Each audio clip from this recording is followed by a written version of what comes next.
What's up, guys? I'm going to shoot a video that I've been thinking about doing for a while. I just haven't done it. It's going to be two parts. In this first part, I'm going to talk about what goes into when I'm planning a trip, what I look for, what I do, everything, and how you can do it too. And then in the second part that I'll upload here in a few days, I'm going to go into like just the basic gear I take, just to show you what I use, not necessarily what you have to have, but what I use to give people an idea. So planning a hunt on the other side of the country can be pretty daunting. And for you guys that live out west, you might not realize it, but going on a hunt, 1,500, 2,000 miles away can seem pretty intimidating. If you're going on a guided hunt, it's not really that big deal. And I don't have any problem with going on guided hunts. I've been on 3 guided trips in my life. One was a fishing trip not long ago that I uploaded on my channel. I went to Florida hog hunting in the orange groves like a while back, like 7-8 years ago. And then I went to New Zealand last year on a red stag hunt that I saved up for 2 years to go on that trip. But I'm going to go over the other stuff. Like guided hunts are a little different. You really just have to get there and buy your license. And like I said, I don't have any problems with that. It's just for most people, they can't really afford to do that kind of every year. And I want to encourage people to go hunting every year. So I made a little list of notes to try to keep from rambling too much, and I'm going to try to hit everything I can. The first thing I want to say is from the moment that I first went on a hunting trip out west, I knew that I was going to hunt out west every year I could for the rest of my life. As long as God gave me on earth, I was going to hunt out west because it's unbelievable. I don't know. I mean, it's just awesome. For those of you that are from back east, it's hard to explain if you haven't ever hunted out west. You just need to go. There isn't one person I've talked to that's hunted out west that was like, well, it wasn't that great. It's amazing. Go. Please do not be the 80-year-old man that's sitting at Thanksgiving dinner with his family and the topic of elk hunting comes up and he said, well, I was going to do that one day, and he never did it. Growing up, there were all kinds of men that I met and men in my church that would say, oh yeah, I was always going to do that, and they never did it. And I am not going to be that guy, and I wasn't going to be that guy. So make it a priority. You do the things that you make a priority. Okay, if golfing is a priority, well, you're going to golf, and that's cool. I don't have any problem with that. Go play golf.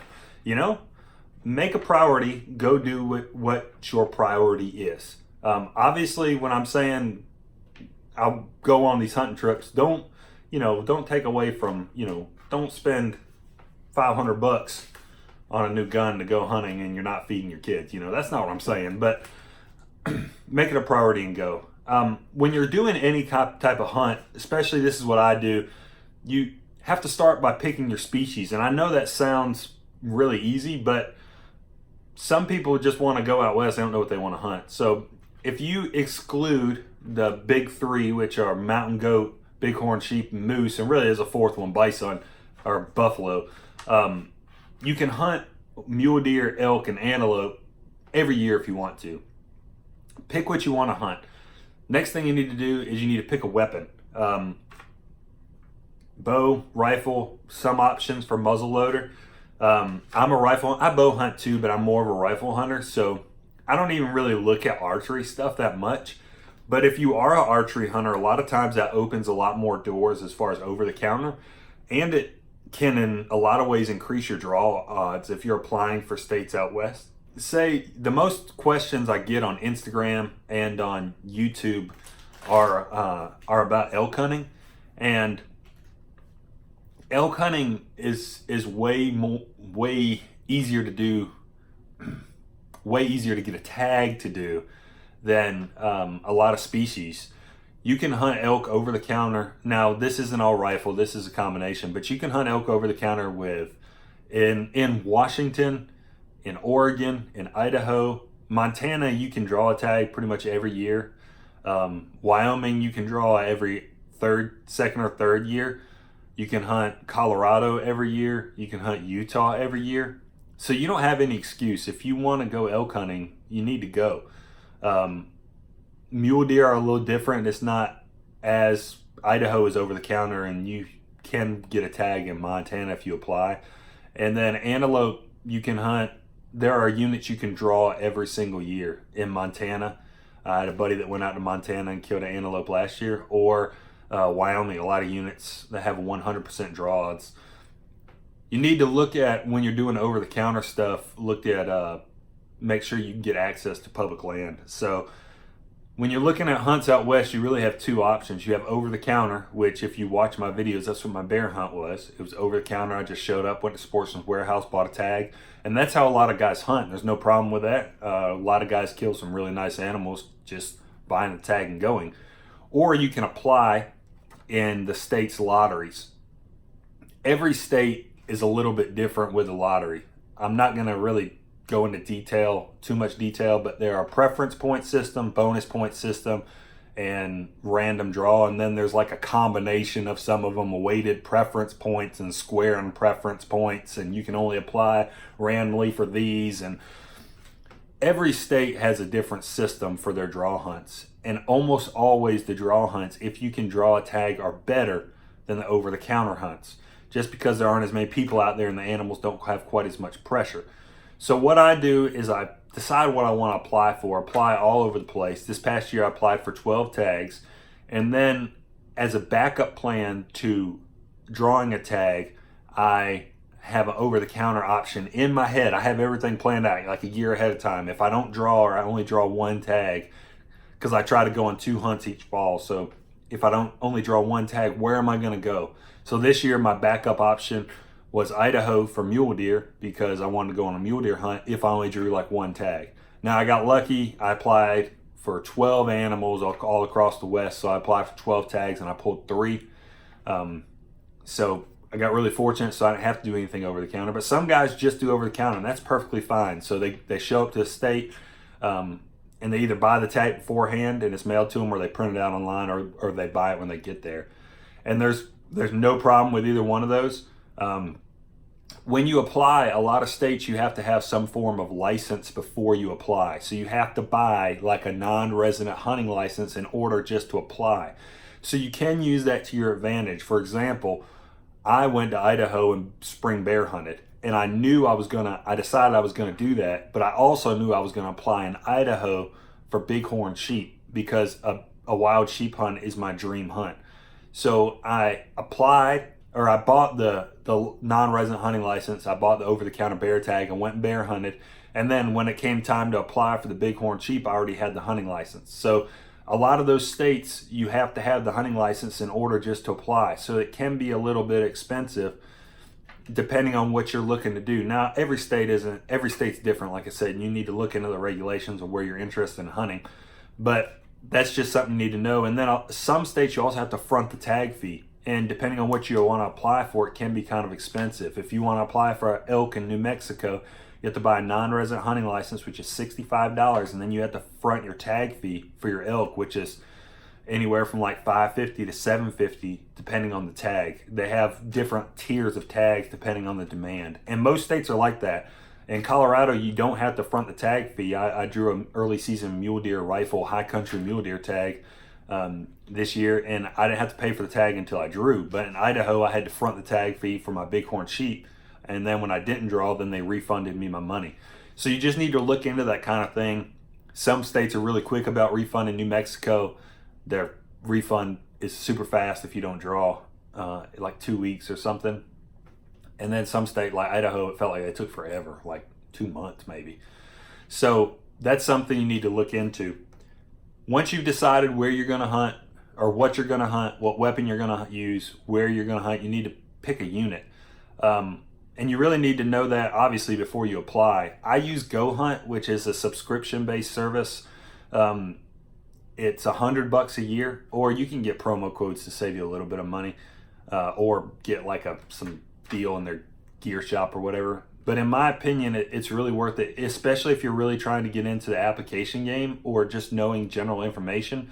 They'll tell you how much land is public. You need to know that. You also need to make sure that you can access that public land, because you don't really have that problem in the East. If there's public land, you can get on it. You know, there's all this landlocked public land, which seems ridiculous to me, but it is what it is. And so you need to know that. Don't buy a tag or draw a tag that's got 40% public land, but there's no way to get on that public land because it's all landlocked by private land with no access roads or easements. So when you're picking your unit, you need to make sure it's got a decent amount of public. Usually I make sure it has 60% or more public land. The bull that I killed in New Mexico last year was in a unit that I think had 60 to 65% public, and I was able to find pieces of public land to hunt. I look for overall draw numbers. Depending on what I'm applying for, I want to have decent chance of success for drawing my tag. And then I look at the success rates because I also want to have a decent success rate. But some guys are different. Some guys just want to have a chance at a giant and aren't as worried if they fill their tag. I want to have a chance at a decent animal, but I really want to have a chance to fill my freezer because my wife and I don't buy meat. So in the fall, I fill the freezer. That's my goal. And I love killing big animals, big bulls and bucks as much as the next guy. But I really want to, put some meat in the freezer and bring it home. Once you've picked your unit or you draw your unit, you need to have a plan before you get there. Don't just show up and be like, I'll find somewhere to hunt. I'm going to tell you, you could kill something. It happens, but your success rate goes through the roof if you know the unit before you get there. And I say know it because you've looked at it on aerial maps and topo maps, and you know that day one, I'm going to go here, day two, or if I don't see anything, day two, I'm hunting here, day three, so on. And try to get there a few days early. I try to get there anywhere from like 2 to 4 or 5 days early, depending on what my schedule allows, how the dates of the season fall, because a lot of those seasons out west are only a week or two. And if you're not from out there, it can make it pretty difficult. If you're from out there, it's not a big deal. You put in some scouting trips, you find where the animals are, you get in there. I feel like it's a lot easier for a local. And there's nothing wrong with that. It's just how it is. Have a plan. I know that I'm going to scout. If I have 3 days to scout, I'm going to scout, or 2 days to scout, or 1 day to scout. I'm going to hit this spot and this spot. And then whichever spot is better, wherever I find the most animals, that's where I'm hunting the first day of the season. And then I'll have a plan for the second day and the third day. And then if you still haven't killed your animal when you get to the end of the season, you just try what you haven't tried yet, because obviously what you have going isn't working. So have a plan once you pick your unit or draw your unit before you get there. I apply, like I said, in 12 states, or in 12 for 12 animals. Some of those I was really hoping to draw. Like I was really hoping I was going to draw my Colorado mule deer tag, which I did. But some of them I'm just building points. Like Colorado, I want to shoot a mountain goat one day and a bighorn sheep. So I'm using Wyoming to build points for bighorn sheep in Colorado for mountain goat. And I'm hoping some point in the next 10 to 20 years, I'm going to draw a tag. So I'm playing the long game there. And then I have short plans too, closer plans. Like I'm applying to build some points for antelope, mule deer, and elk in Wyoming also. And the plan is to take my wife out and go antelope hunting in Wyoming here in the next couple of years, because we'll have plenty of points. We should be able to draw a good unit. And then I'm applying with a buddy of mine in Wyoming that he and I applied together this year, and hopefully keep building points and draw a really good unit and go hunt in Wyoming. So some tags I was expecting to draw or hoping I would draw, have decent odds, and some of them really don't. And then you apply for some, you just take a shot, because every year, some people draw tags that they're not expecting to. I've drawn 2 in the last 2 years, and I know that's kind of lucky, but somebody has to draw. I've drawn 2 tags last 2 years with under 2% draw odds, which just seems crazy, but that's how it is. And my bull tag in New Mexico that I drew this year, my elk tag, which I pulled, draw odds weren't great at all, and I still drew, and it's a really good unit. Like especially this year with a lot of rain, I have potential to kill a really big bull. I'm really excited about it. But somebody has to draw. But you just have to understand that when you apply, if you don't draw, you might get some money back. You have to front the tag fee. But I look at it as I'm making a donation to that state's game and fish department, and I'm helping pay the game warden, I'm helping pay the biologist, and I'm helping keep the animals on the mountain. And I don't really feel bad if I look at it like that. I love hunting, and I really appreciate what the game wardens do and the biologists do, and I'm love enjoying it, so I don't mind spending the money and going and doing it. Just like when you have to buy your license and buy your fee, pay your stamps and everything so you can hunt on public land depending on the state, because every state is different. I don't mind, because I know the money is going to a good place. So the last thing that I get asked the most often is, how do you afford to go on these hunts? I don't know how you pay for these hunts. I don't make a lot of money. I'll be the first to tell you. I live in a little brick house in a little small town. I have a job that I make okay money, but I'm not by any means getting rich. But what I don't do is I don't spend money on stupid stuff, and I don't spend money on hunts that I don't need to. Like I said, if you want to go on a guided hunt, I have no problem with that. By all means, go if you can afford it. Go. But for the most part, that's usually not what I do. Like I said earlier, whatever you make a priority, you're going to do. If you spend money on golf, instead of spending money on golf, you want to go hunt, save that money for hunting. Instead of buying a drink at the gas station every day, a Coke, or buying a coffee at Starbucks, take that $5, $2, whatever it is, put it in a jar, and go mule deer hunting. Instead of spending money on tobacco, chewing or dipping, that stuff's not good for you anyway. Spend that $10 a week and put it in a jar and go mule deer hunting. Instead of going out on Friday or Saturday night and drinking, or drinking a beer after work, save that money, drink water. It's better for you anyway. You don't need that alcohol in your system. And go elk hunting. Instead of buying lottery tickets, put the money towards something that you know you're going to win. Because if you go out west, you're winning, man. It's awesome. And instead of eating out every day, I know guys that eat out lunch every day. Pack a sandwich from home, take a water, and go hunt out west every year. I have a small pickup truck, a Nissan Frontier. If I go on hunts by myself, I pull the passenger seat out and I sleep in my truck at rest areas. Some people, oh, you're crazy for doing that. I sleep under a light, and most of those places have security guard 24/7. Go save your money. Don't stay in a hotel. Take a vehicle that gets decent gas mileage, or get somebody to go with you and split the price of gas. Don't eat fast food. Take your food with you and go hunt. If you can save $10 a week, you can go on an elk hunt every other year. If you can save $20 a week, you can go every year. And I just don't think that there's any excuse to not go. There isn't a good one I've heard yet.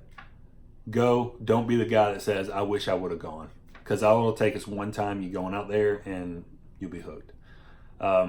So any questions that you guys might have, send me or put it in the comments below, or feel free to send me a message on Instagram. My handle name on Instagram is the exact same name as my channel, SC Living Outdoors. Just a regular guy that loves to go out and hunt. I'm not sponsored by anybody. I don't say anything just because people pay me to. I can't stand that stuff.